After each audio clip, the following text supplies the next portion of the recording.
Okay, now in this video, we are going to focus on how we can query relational data in Azure. Obviously, we'll see various kind of queries in this particular video, and we will try these queries also in a demo with our Azure SQL Database, which we have provisioned in the previous lecture. With querying relational data, we will also describe what kind of query techniques we can use for SQL language. Now, when you're using SQL language, there are various options, like we have transactional SQL queries, we have PL SQL queries. So we'll see those different techniques, and we'll see that what are the usage of that. Now, when it comes to writing query, SQL is a standard language for using the relational databases. So when you're using PostgreSQL or SQL Server hosted on on-premise or Azure, you are going to use this query language. SQL standards are maintained by the ANSI and ISO. I'm sure you heard about ANSI and ISO organizations. They maintain the standard of SQL. Proprietary RDBMS systems have their own extensions of SQL, such as TSQL, PLSQL, and PGSQL. When you write queries for SQL Server and when you write queries for PostgreSQL, they both use different varieties in the SQL language. Like Azure SQL or any normal SQL Server use transactional SQL queries, while PostgreSQL use pSQL queries, which are similar but not the same. When we talk about SQL statements, in that also we have three different variations. We have data manipulation language, which is formerly known as DML. Same way we have data definition language, DDL, and data control language, which is DCL. The purpose of your query and the statement is actually going to segregate them into these three different categories. Data manipulation language mostly focus on transactionals, mostly used to manipulate the data which is associated inside your tables, and then you can manipulate the data. The most common statement of DMLs are select, insert, update, delete kind of statement, so that you can insert a new data, you can update it, you can select some particular records or maybe one single record, and then you can also delete it. But this is all about data manipulation. If you want to change the table structure, you want to add some extra columns, or you want to change the data type of that, or maybe you just want to rename the table, or you want to drop the table, then that is going to be your data definition language. And the queries are obviously create, table, alter table, drop, rename. And not only tables, you can also do the similar kind of definition languages for store procedures and views also. Then we have final one, which is DCL, which is data control language, and this focuses on permissions and security. You want to grant or revoke permissions for a particular table's views or store procedures, or maybe you want to deny it, then you can do this kind of controlling the access and the permission of your tables, views, and store procedures with the help of DCL queries. As we discussed, the description and the statement is mentioned here for DML. What purpose of select, insert, update, and delete is going to do into this, that is visible here. And if you ask me how it's going to look like, how this queries of DML looks like, then we are going to see some of them. When you start with select statement, I think select is one of the easiest as well as one of the most complex query, can be also select query, because it can have various customizations inside that. You can see we have clauses. These clauses are nothing but some kind of a keywords which you are going to use in your queries. And mostly all these keywords are going to appear in the blue color whenever you write query in any IDE actually. And then you can see here the select statement is going to start with the select clause.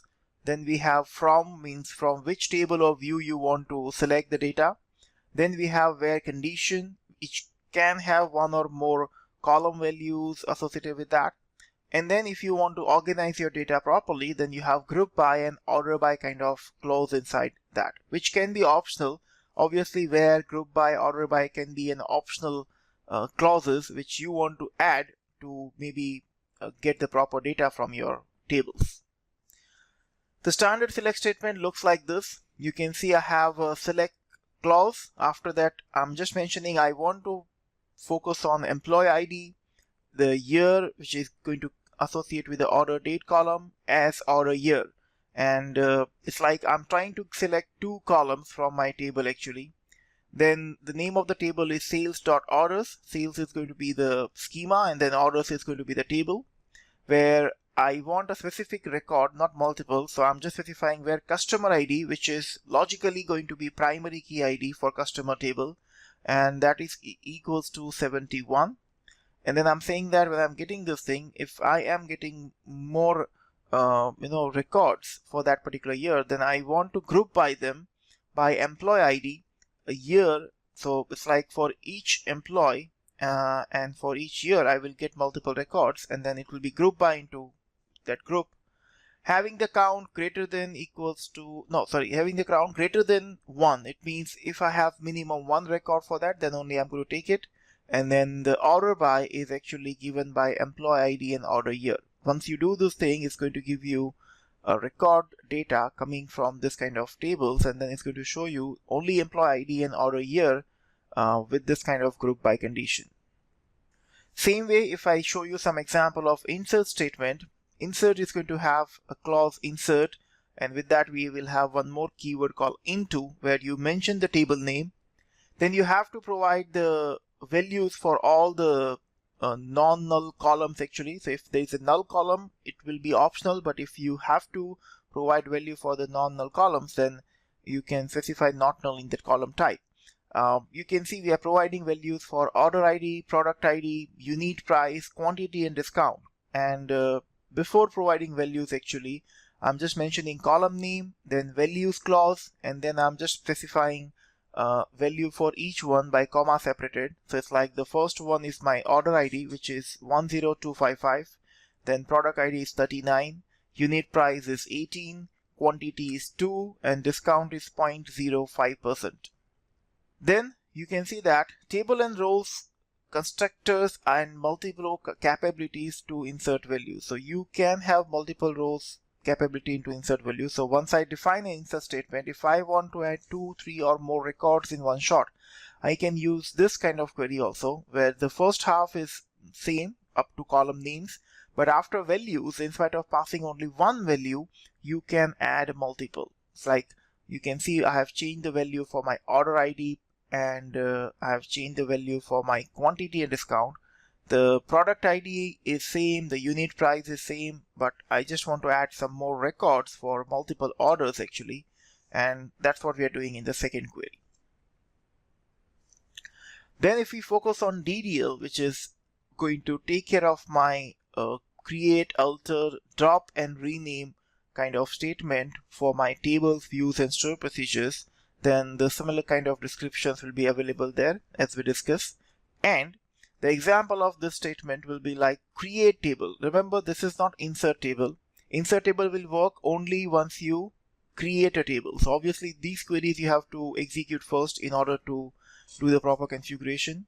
This will create a table with whatever name I'm going to give there. Then my column names with data type, with the properties like not null or primary key for each column I can specify. And then I think all three columns here are having not null. My first column is having primary key, so that it's going to be a uniquely identified column.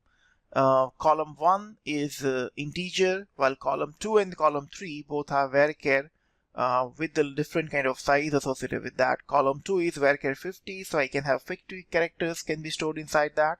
And column 3 is actually 10, so that it's going to have only 10 characters for that. Remember, when you're dealing with this kind of SQL queries, you can use different tools. Now, depends upon your choice and your computer's configuration, you can use any of these tools. You can write queries directly inside Azure portal, which I'm going to show you very soon in my demo. You can use SQL Server Management Studio, formerly I call it SSMS. You can use SSDT, SQL Server Data Tools also. You can use Azure Data Studio, SQL command prompt, or there is an in-browser command prompt which is known as Cloud Shell. You can use any of the 6 tools to execute query. Query syntax and structure will be same. The output is also going to be same. The performance time is also going to be same because it ultimately depends on where you have hosted your database and what kind of configuration you have with that. These query tools are just going to give you an environment where you put your queries. It can give you a syntax check kind of features associated with that, and then you can execute with your choice of query tools. As we discussed, you can see here we have some screenshot for P-SQL queries of PostgreSQL, and as I mentioned, it looks similar, but it's not same always.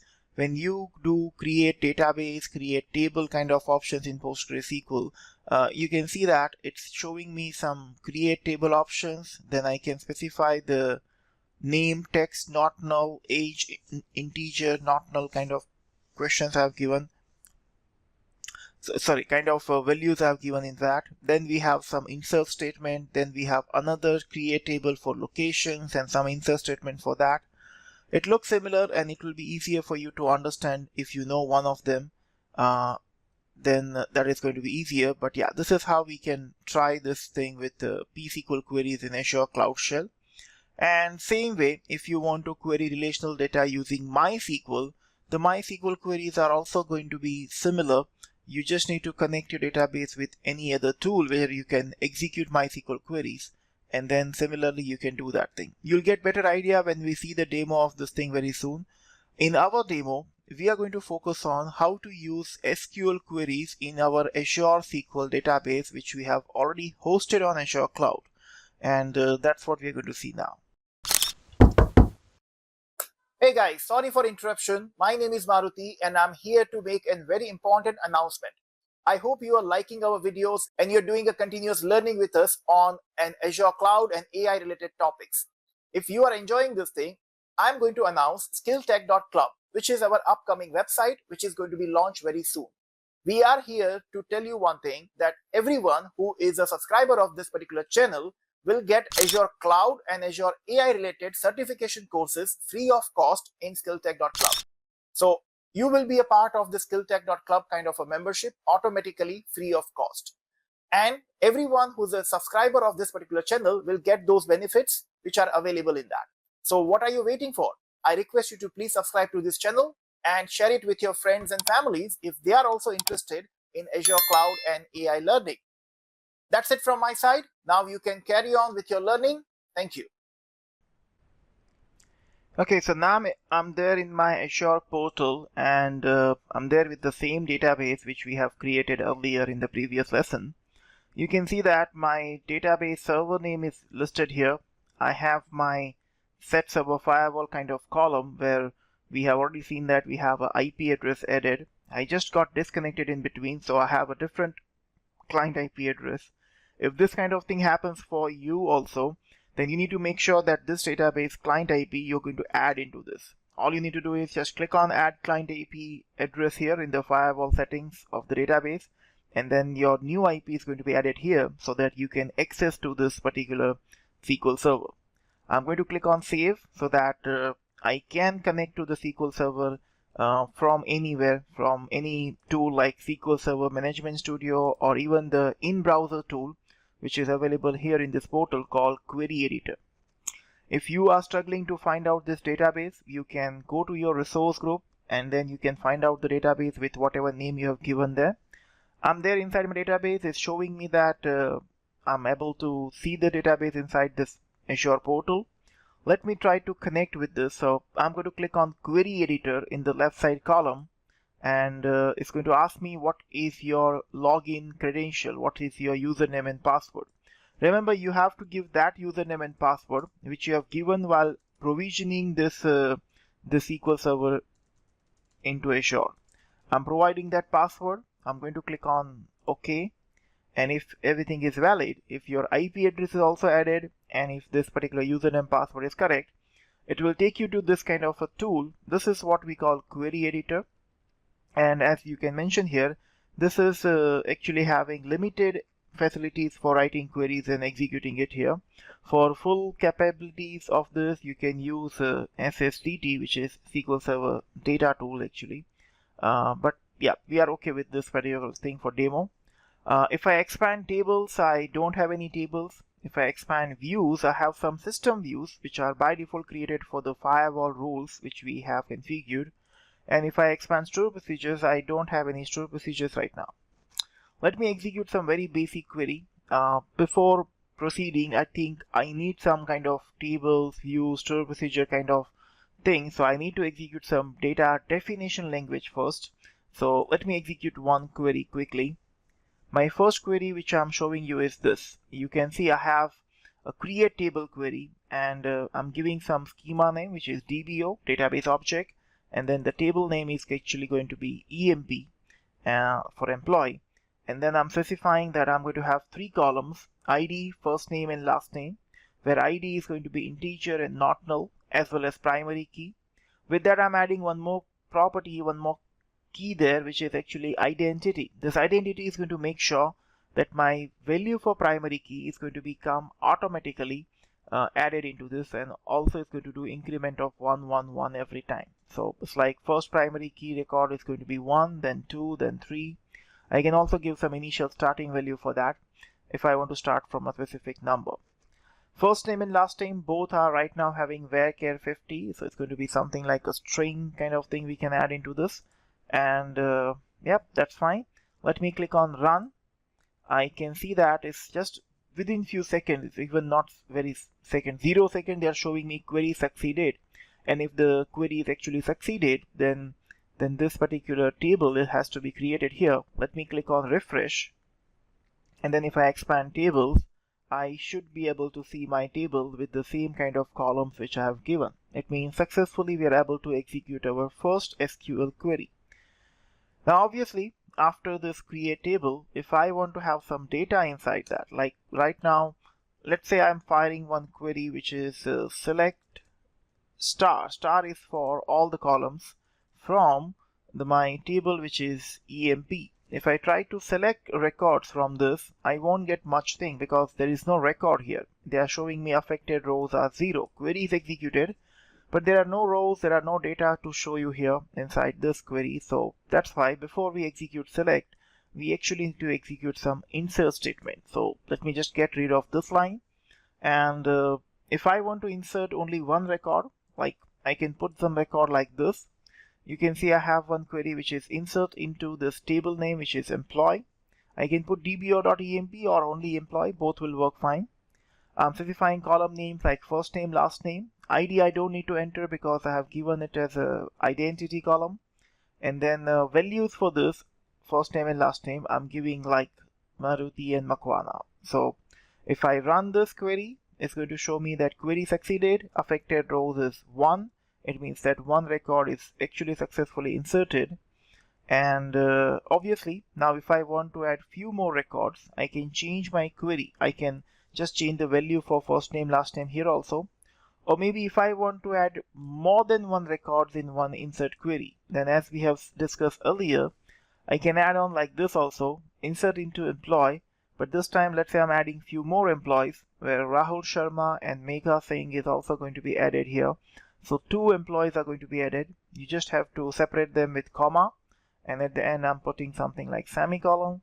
Let me run this, and it's showing yes, query succeeded. Affected rows are 2. And obviously now if I want to check whether these 3 records are actually inserted in this table or not, all I have to do is I have to again execute my select star from my employee table, and let me see. If I run this query, I am getting my 3 employees which are listed there. This sounds very easy and quick right now. I advise you that if you do not have any installed tools available, you can use the SQL database and this in-browser query editor, which is quite useful and quite easy to handle this thing here. You can try some more queries by searching on this online. Otherwise, in this video description, you can find out the official lab for this particular training course also. In those labs also, there are a couple of official labs which are shared by Microsoft for this certification exam. You can try those labs here. Now, in spite of writing some more queries, I just want you to showcase some more things here. Like, because this is not a normal SQL Server database, this is a cloud-based, Azure cloud-based SQL Server database. You can see you're getting some additional options here. In the left side section, I have an options to directly connect with the Power Platform for better representation of my data, like Power BI and Power Apps can be connected with this data directly, and I can visualize my data with that. I can also configure my settings for this database, that is fine. But then you can see there is a section for data management where I have a section called replicas. Because we are on cloud right now, and we know this thing that while creating this database, I have deployed this thing in the East US region of Microsoft Azure Cloud. Now, if I want to take care of some kind of failover, or I want to take care of my disaster recovery kind of scenarios, then I do not want to put my data only in one region, because there are chances, because of some natural disasters or some human issues and power failure kind of thing, maybe sometimes my data is not going to be available. And if I do not want to have this kind of downtime, I can just improve my high availability by creating multiple read-only replicas. I can go to this replica sections, I can create replica, which will take me to another page where for the same database and for the same server, you can see I can create one more server in some different part of the world. So in spite of US, maybe I can choose this time that I want to choose this maybe in the North Europe region, and then in that server I can give altogether a different name, different credentials. It's my choice as I want to configure it. And then it's going to create one more geographical replica, which is going to be read-only replica for the same database. The one table and the records which we have inside this will come automatically into that. If you want to try a few more things with SQL database and all, I advise you to go for my different courses on Azure, like AZ204 course or DP-203 course. You can try these courses for getting more hands-on with this kind of things. I hope you're getting it. Let's move forward to the next module.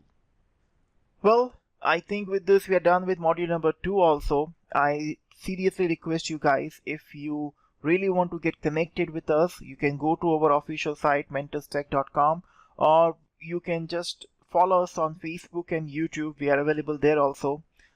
Please be connected with us, and happy learning. So in this video we have seen how we can query relational data in Azure Cloud.